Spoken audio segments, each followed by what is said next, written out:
Hi there guys, this is Benjamin here from Singapore and welcome to this new training series on why are most people losing money using solo ads, part 7.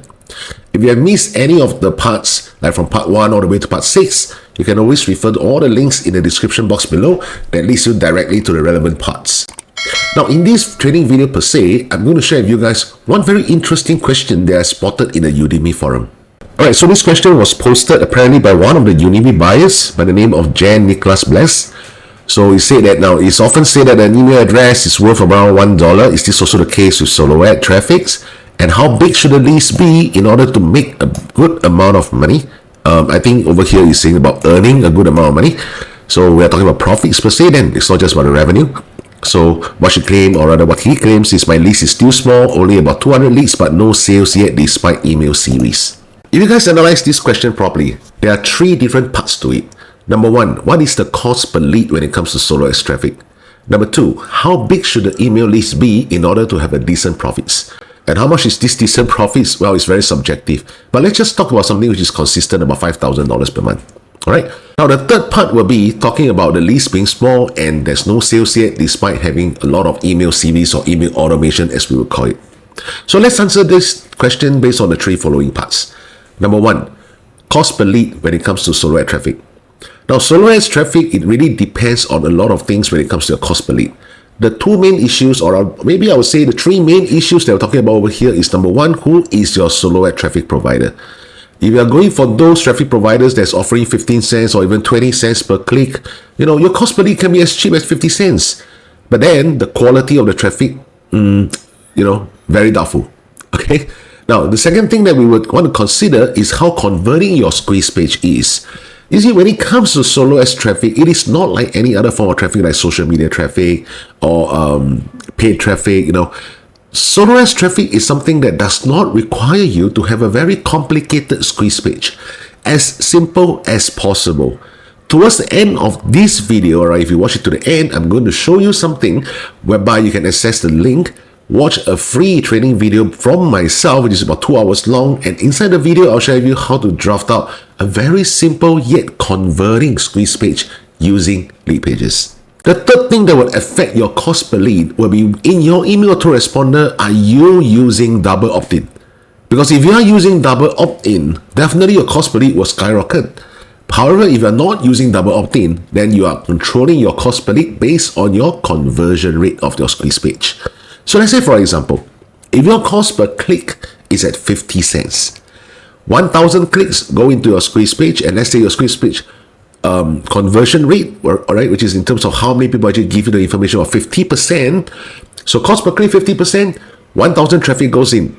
So from there, 500 emails collected.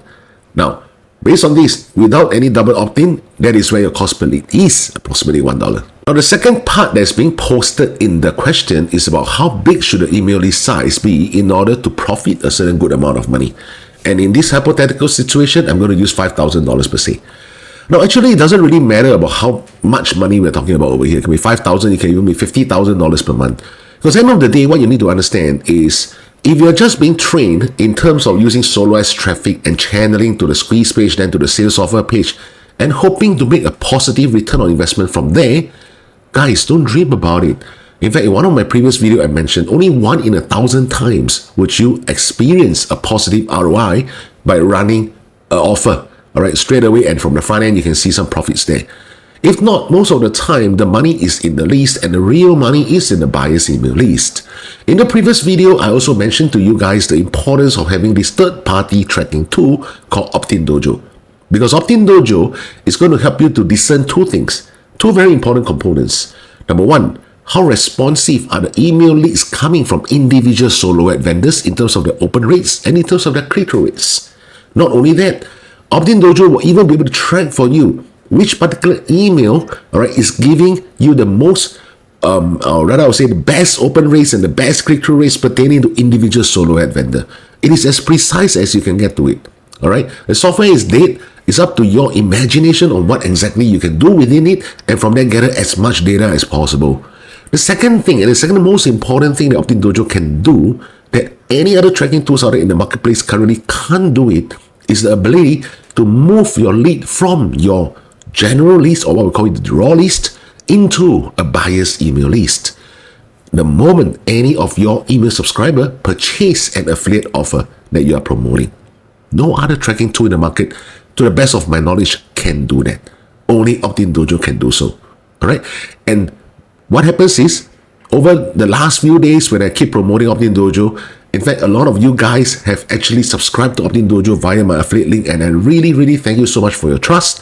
So please approach me via this email below for a complimentary Zoom session for me to share with you how exactly to best use Optin Dojo. So going back to the original question, how big should your email list size be in order to profit a decent amount of money? So the first thing you need to do, build out your buyer's email list. The second thing that you need to do is to have a consistent strategy in terms of purchasing your traffic, and not that every single run you must see positive returns, every single run you must see sales. Then that is not the correct attitude when you're running solo ads, because the money is in the list and the real money is in the buyer's list. You see, I repeat that twice already. Okay, if the money is not in the list and you're always just looking at the front end part of it, or whether you get any sales, any profits, then there shouldn't be any saying about the money is in the list or even the real money is in the buyer's email list. What we should say is the money is in the solo ads traffic. Done. Right? But that is not the case. Okay. So you must have a consistent strategy in terms of how many clicks you wish to purchase on a weekly or even on a monthly basis. Now, the minimum number of clicks I would suggest, 300. Anything less than that, really don't bother. The third thing that you need to be concerned with in terms of building your email list is your list cleaning. Now, what exactly is list cleaning? Essentially, list cleaning means to remove away the unresponsive email leads, to remove away those people that do not wish to receive your promotional emails anymore. Now, not only to remove them, you also have to copy and paste entire chunk before you remove them into this thing called a suppression list, or the do not mail list, we call it. Okay, so that anytime in future, if the same email address come in again, then from there, every time when you send out an email, all these emails within the do not email list or the suppression list, whatever we call it, will never receive your email broadcast, because there's no point to do that. There's no point in doing so. They have already expressed disinterest in whatever you are promoting. All right. So if you keep on promoting to them, now coming February next year, your spam rate is just going to go up. And if you cannot control your spam rate threshold to below 0.4%, you can literally kiss goodbye to entering into the inboxes of your subscribers. Okay. Now, the third part to this question will be, my email list size is still small and I'm still not getting any sales despite all the email automations.